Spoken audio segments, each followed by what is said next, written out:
할렐루야. 네, 반갑습니다. 우리 앞뒤 좌우에 계신 분들하고 이렇게 한번 인사하겠습니다. 주님의 사랑으로 여기에 있습니다.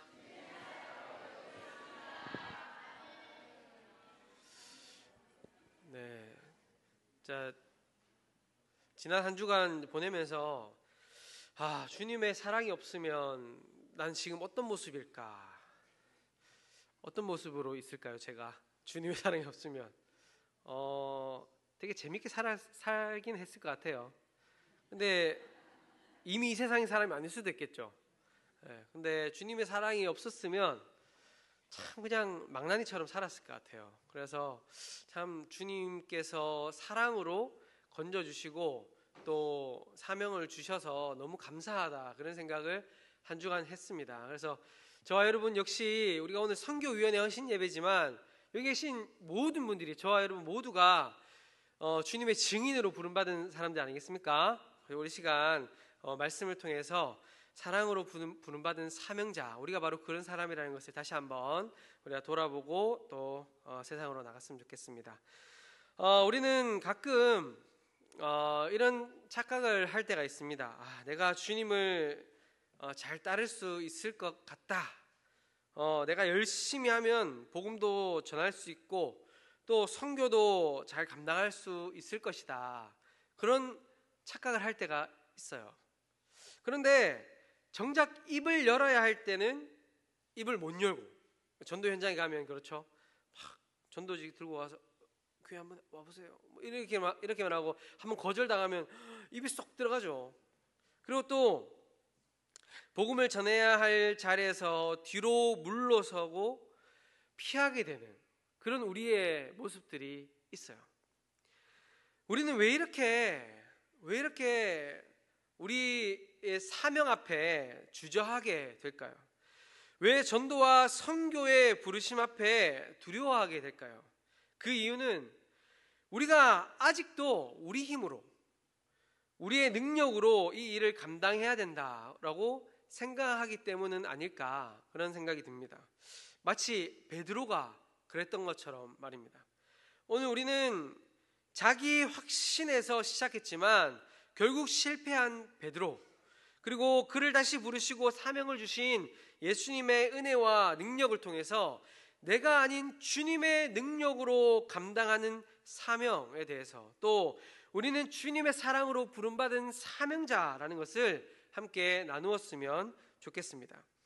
우리가 성경을 통해 볼 수 있듯이 성경의 예수님의 제자들 가운데 참 베드로는 특별히 열정적이었던 사람이 같아요.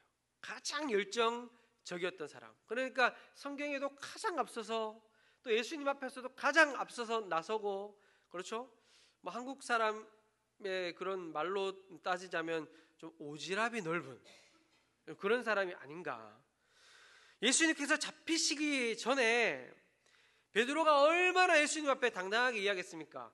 모두 주님을 버릴지라도 나는 결코 버리지 않겠습니다. 그는 자신이 주님을 끝까지 따를 수 있을 것이라는 확신으로 가득했어요.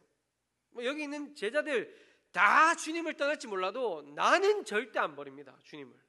나는 주님 끝까지, 주님이 무덤에 가신다면 끝까지 따라갈 수 있습니다. 확신으로 가득 찼던 것 같아요.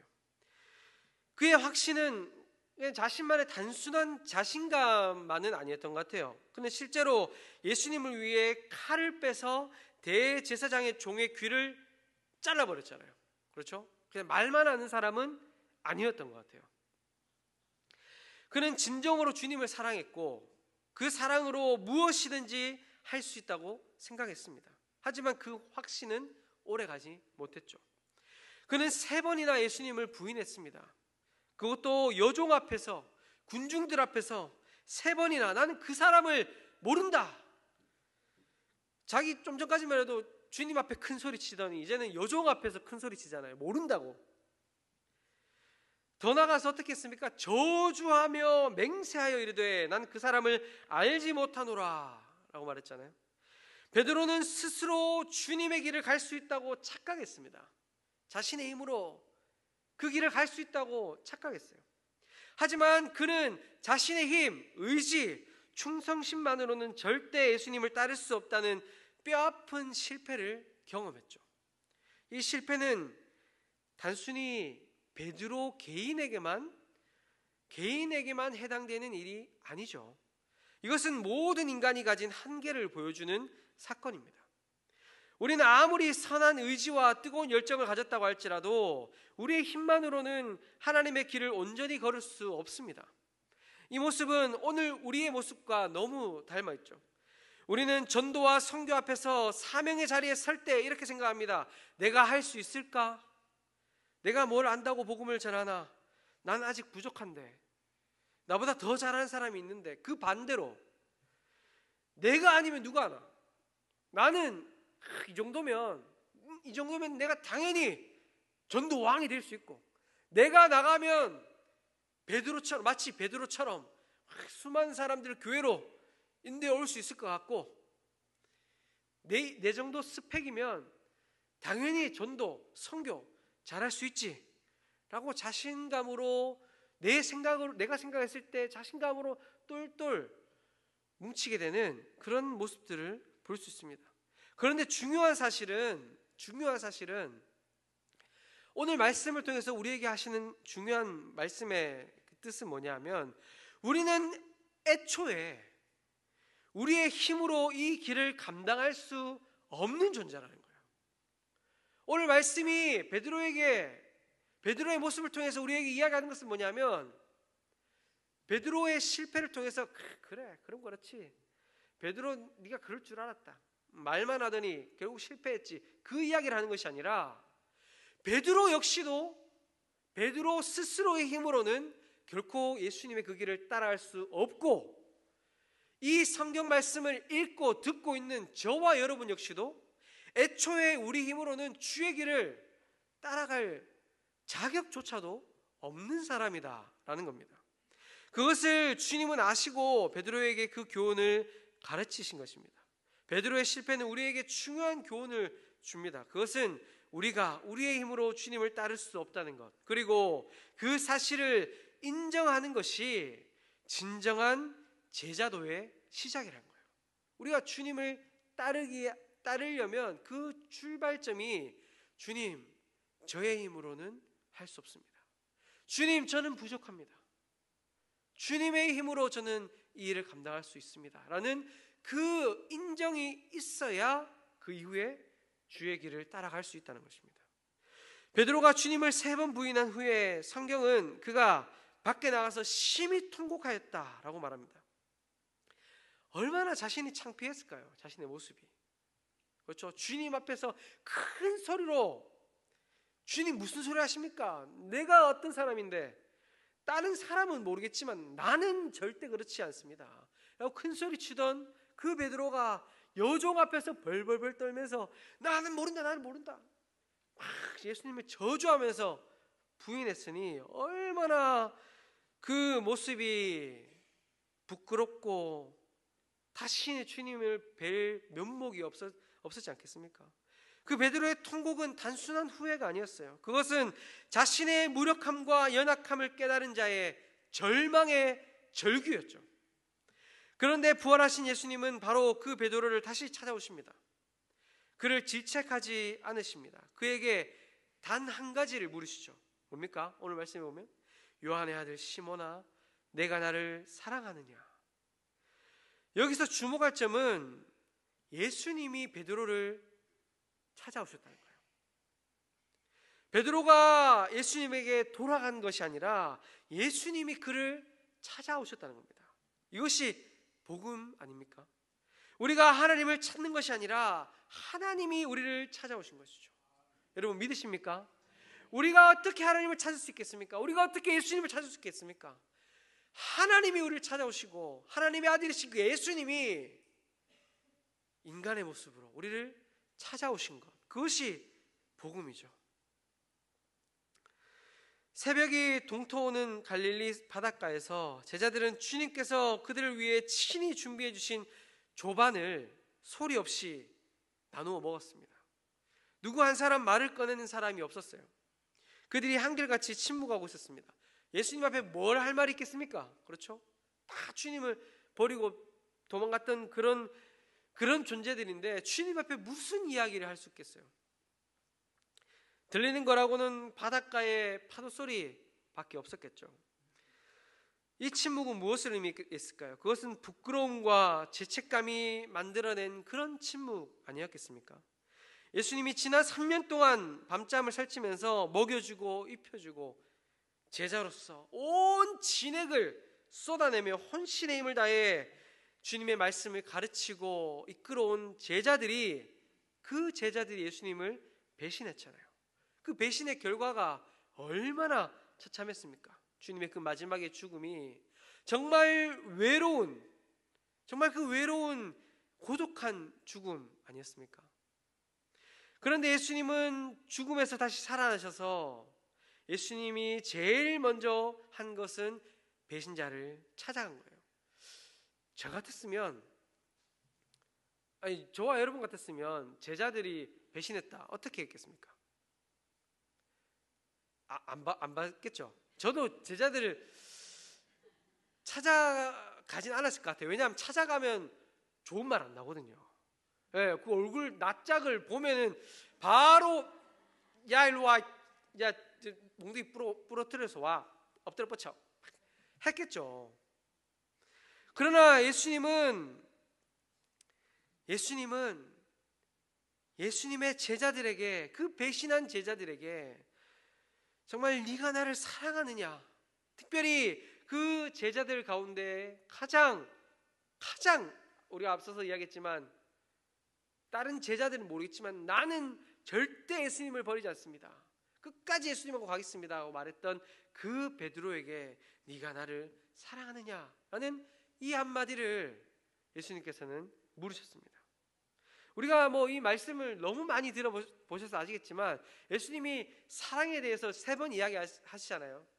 아가페로 이야기했다, 또 필레오로 이야기했다, 이야기하는데 예수님이 처음에는 아가페로, 또 네가 나를 사랑하느냐 아가페로, 또 아가페로, 나중에는 필레오로 그렇게 물어보시는데 이것이 여러 가지 해석들이 있겠지만 이것 역시도 베드로에게 아가페의 사랑은 사람이 할 수 없는 사랑이잖아요. 그렇죠?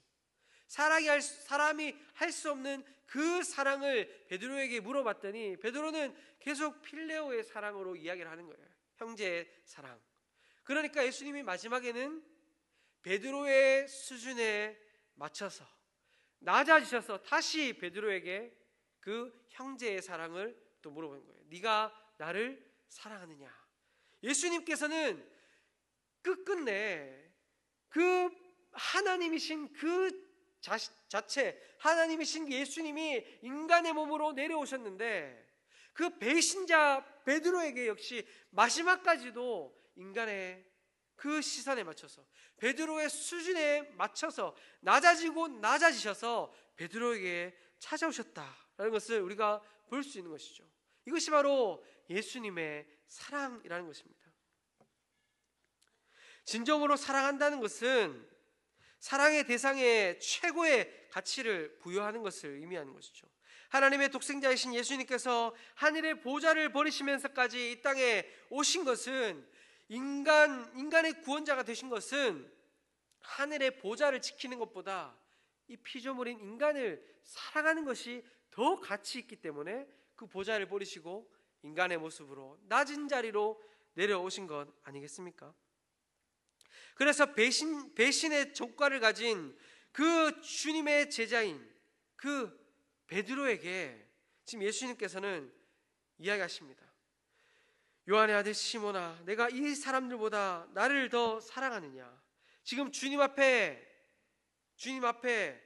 예수님께서 베드로에게 질문하고 있는데 이 사람들이라고 말하는 것은 베드로 이외의 나머지 제자들을 말하겠죠.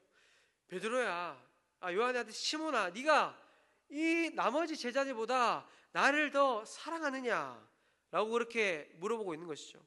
그런데 이것을 다른 번역으로 보면 이 사람들보다 라는 것을 이것들보다 나를 사랑하느냐 라고 번역되어 있는 걸 볼 수 있어요. 우리가 성경 그 밑에 각주를 보면 그렇게 달려 있습니다. 내가 이것들보다 나를 더 사랑하느냐, 라는 이 말씀이 더욱 의미가 있는 것 같습니다. 여기에서 사람이 아니라 사물을 가리키는 이것들이라는 것은 구체적으로 무엇을 이야기하는 걸까요? 그것은 제자들의 삶의 터전인 갈릴리 바다를 의미하는 거겠죠. 지금 제자들 앞에 놓여 있는 방금 잡은 생선들을 의미하기도 합니다. 그들이 모든 것으로 여기며 살아온 세상을 의미하기도 하겠죠. 주님께서는 지금 그것에 대해서 질문하고 있는 거예요.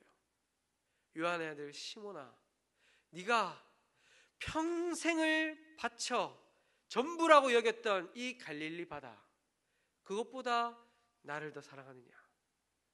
네가 전부라고 여기며 살아왔던 그 물고기, 그 배, 삶의 터전, 이 세상보다 나를 더 사랑하느냐?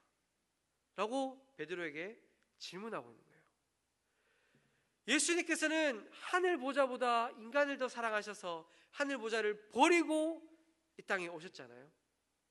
그렇기 때문에 제자들에게도 그 사랑이, 네가 사랑하는 것이 뭐냐라고 지금 질문하고 있는 것입니다. 사랑하는 성도 여러분, 주님께서는 지금 베드로에게 이 질문을 하고 있는데 지금 이 시간 저와 여러분에게도 동일하게 질문하고 계시는 줄 믿습니다. 우리가 가장 귀하게 여기며 우리 손에 움켜쥐고 있는 것들을 가리키면서 예수님께서는 말씀하고 계신 거죠. 네가 결국 죽음으로 끝나버릴, 먼지로 끝나버릴 이 세상보다 네 손에 움켜쥐고 있는 것, 그 영원하지 않는 것, 그 움켜쥐고 있는 것, 그것보다 나를 더 사랑하느냐? 라고 지금 주님께서는 우리에게 질문하고 계신 것입니다. 예수님은 과거를 묻지 않으십니다. 네가 왜 그랬냐고, 실망했다고, 네가 어떻게 나에게 그럴 수 있냐고 질문하지 않습니다. 대신 지금 사랑을 묻고 계신 거죠. 왜냐하면 사랑한다면 다시 사명을 가지고 출발할 수 있기 때문이에요. 사랑한다면 실패에도 불구하고 사명을 맡길 수 있기 때문입니다. 사랑이 바로 사명의 시작이라는 거죠. 사랑하는 성도 여러분, 저와 여러분이 주님의 증인으로, 주님의 사명자로 부름받은 존재인 줄 믿습니다. 그런 우리에게 필요한 것은 스펙, 능력, 물론 그것이 있으면 좋겠죠. 말 잘하면 좋죠. 건강하면 좋죠. 또 세상에 잘난 스펙들이 있으면 좋죠. 그것이 중요한 것이 아니라 사랑이 있어야 된다는 거예요. 내가 세상의 것보다 주님을 정말 사랑하느냐? 내가 내 자신보다 주님을 정말 사랑하느냐? 내가 전부라고 생각하는 것보다 주님을 정말 사랑하고 있느냐? 그것이 있을 때 주님이 우리에게 사명을 맡기실 수 있다라는 것입니다. 사랑하는 성도 여러분, 주님을 사랑함으로 사명을 끝까지 감당하며 살아갈 수 있는 저와 여러분 될 수 있길 소망합니다. 예수님이 베드로에게 주신 사명은 단순히 제자 하나 만들어라 라는 그 정도가 아니었습니다. 그는 초대교회의 기초가 되었고 또 오순절에 한 번의 설교로 3,000명을 회심시켰고 수많은 사람을 복음으로 인도했고 결국 복음 때문에, 주님 때문에 순교한 사람이 되었죠. 이 모든 것을 베드로가 했을까요? 아닙니다. 베드로 안에 일하신 주님의 능력으로 행한 것이죠. 베드로에게 무슨 능력이 있어서 그것을 감당할 수 있었겠습니까? 사도행전 2장에서 담대하게 복음을 전하는 베드로는 요한복음 18장에 그 요종 앞에 벌벌벌 떨었던 그 베드로와 완전히 다른 모습의 사람이었죠. 그렇게 베드로가 변하게 된 것은 베드로의 능력이 아니라 그 안에 역사하시고 일하신 성령의 능력인 줄 믿습니다. 전도와 선교는 결코 가벼운 일이 아니죠. 그것은 영혼을 살리는 일이고 하나님 나라를 확장시키는 일입니다. 이것은 인간의 지혜와 능력으로는 결코 감당할 수 없는 일입니다. 복음은 복음 전파하는 것은 영적인 전쟁이죠. 사탄은 복음이 전해진 것을 방해합니다. 죽은 영혼을 살리는 일은 오직 하나님만 할 수 있는 일이죠. 복음은 모든 문화적인 장벽을 넘어야 하고 사람의 마음을 변화시키는 일입니다. 이 모든 것은 인간의 능력으로는 불가능한 일이에요. 내 능력과 지혜로는 결코 감당할 수 없습니다. 하지만 주님은 그런 우리에게 말씀하십니다. 내가 너와 함께 하겠다. 내가 너와 영원히 함께 할 것이다 라고 그렇게 약속해 주십니다. 이 사명은 내 능력으로 시작된 것이 아니기 때문이죠. 주님의 능력으로 완성될 수 있는 사명입니다. 우리가 우리의 무력함을 인정할 때 비로소 하나님의 능력이 우리를 통해 나타날 수 있습니다. 바울이 고백한 것처럼 내가 약한 그때의 강함이다 라는 그 말씀처럼 우리가 약하고 내 힘으로 이 사명을 감당할 수 없다, 내 힘으로는 이 사명을 감당할 수 없습니다 라는 것을 인정할 그때에 우리가 어떻게 되겠습니까? 하나님을 의지하게 되고, 그렇게 하나님을 의지하게 될 때 하나님께서 우리에게 능력을 주시게 될 줄 믿습니다. 사랑하는 성도 여러분, 주님의 제자로 부름받아 전도와 선교의 사명을 부여받은 저와 여러분의 연약함을 인정하고 나의 힘이 아니라 주님 주시는 능력을 의지하며 사명의 끝까지 충성을 다할 수 있는 저와 여러분 될 수 있길 소망합니다. 예수님은 베드로를 책망하지 않으시고 사랑으로 부르셨습니다. 그리고 그 사랑을 확인하신 후에 다시 사명을 주시죠. 우리가 이 순서를 기억해야 됩니다. 사랑이 먼저예요. 사랑이 먼저. 그렇죠? 사랑이 먼저. 사랑이 없는 사명은 짐이 됩니다. 사랑이 없는 사명은 짐이 돼요. 사랑이 없는 헌신은 결국 탈진하게 됩니다. 그렇지 않겠습니까? 우리가 좀 이쁜 자매가 있어요. 좀 잘생긴 형제가 있어요. 그 사람에게 맛있는 것도 사주고 영화도 같이 보고, 그런데 그게 사랑이 식어지면 나중에 밥 사주고 싶겠습니까? 아니, 돈 아까워서 해주고 싶겠어요? 사랑해야 해주고 싶죠. 그렇죠? 사랑하면 계속 해주고 싶잖아요. 계속 섬겨주고 싶잖아요.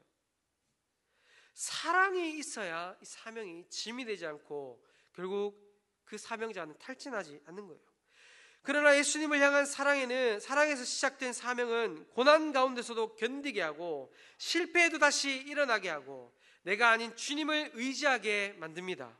사랑이 사명의 동기가 될 때 우리는 기쁨으로 섬기게 되는 것이죠. 억지로가 아니라 기쁨으로 섬기게 됩니다. 어려움이 있어도 포기하지 않고 인내로 견디게 됩니다. 자신을 자랑하지 않고 주님을 드러내며 겸손히 섬기게 됩니다. 그리고 섬기는 과정에서 더욱 성장하게 되죠. 사랑하는 성도 여러분, 저와 여러분들이 그런 사명자 될 수 있길 소망합니다. 앞에서 말씀을 전하는 저부터가 하나님의 사랑으로 똘똘똘 정말 뭉쳐있길 소망합니다. 저부터가 콕콕 찌르면 주님의 사랑이 톡톡톡 터져나오는, 그래서 내가 드러나지 않고 내가 이만큼 했는데 내가 이만큼 했기 때문에 이 일이 잘 됐어, 내가가 아니라 주님이 드러나는 그런 목회자 될 수 있길 소망합니다. 또 여러분 역시도 마찬가지죠. 우리 장로님들, 또 우리 권사님들, 집사님들, 또 우리 뒤에 계신 목사님들, 우리 모두가 주님의 사랑으로 완전히 절여져서 정말 내가 아니라 주님이 드러나고 주님 앞에 영광 올려드리게 되는 그런 복된 주님의 사명자들 다 될 수 있길 주님의 이름으로 축원합니다. 말씀을 마무리하도록 하겠습니다. 주님께서는 오늘도 우리에게 다시 묻고 계십니다. 너는 나를 사랑하느냐? 네가 하는 그 사명, 네가 감당하고 있는 그 직분, 네가 하고 있는 그 일, 정말 나를 사랑해서 하는 게 맞냐? 라고 묻고 계신 거예요.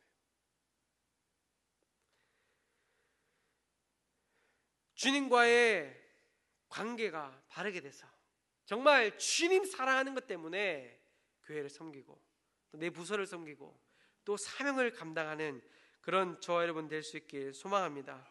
오늘도 주님의 부르심 앞에 이렇게 담대히 대답할 수 있길 소망합니다. 주님, 제가 주님을 사랑하는 줄 주님께서 아십니다.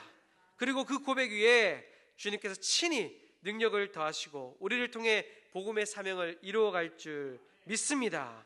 그런 저와 우리 김포 제1교회 그리고 또 주님 앞에 귀하게 쓰임받게 되는 우리 선교위원회 또 모든 선교 대원들 다 되실 수 있기를 주님의 이름으로 축원합니다. 기도하겠습니다.